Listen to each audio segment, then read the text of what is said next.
حضرت عائشہ صدیقہ رضی اللہ تعالیٰ عنہ فرماتی ہیں میرے پاس ایک عورت آئی تو میں نے اس کے ساتھ 2 بیٹیاں تھی اس کی، میرے پاس 3 کھجوریں تھی، میں نے اس بی بی کو دے دی، 2 بیٹیاں تھیں۔ اس عورت نے کیا کیا، میں دیکھ رہی تھی، ماں تھی نا اور بیٹیوں کی ماں تھی،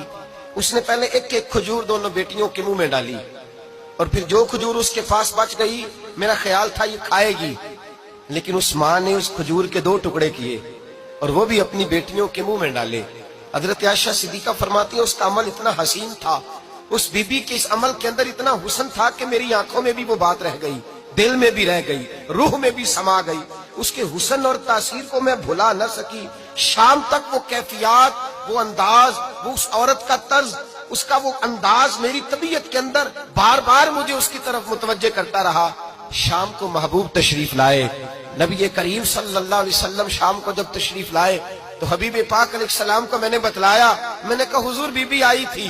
اس کا چہرہ بتا رہا تھا کہ بھوکی ہے، لگ رہا تھا کئی دنوں سے کھانا نہیں کھایا، 3 کھجوریں تھی ہی میرے پاس 3، 2 بیٹیوں کو دے دی، وہ کھا سکتی تھی، لیکن یا رسول اللہ صلی اللہ علیہ وسلم اس نے کھائی نہیں، وہ بھی کھجور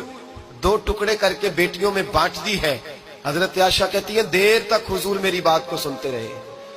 دیر تک میری طرف دیکھتے رہے، اس تصور کو، بیٹی کے پیار کے اس ذائقے دیر تک محبوب محسوس کرتے رہے، اور پھر فرمایا عائشہ جو دنیا میں بیٹیوں کی وجہ سے آزمایا جائے گا، جب قیامت کا دن آئے گا تو رب اس سے حساب نہیں لے گا، بے حساب ہی جنت میں داخل فرما دے گا۔ اللہ پھر اس سے حساب نہیں لے گا جو بیٹی کے سبب سے آزمایا جائے۔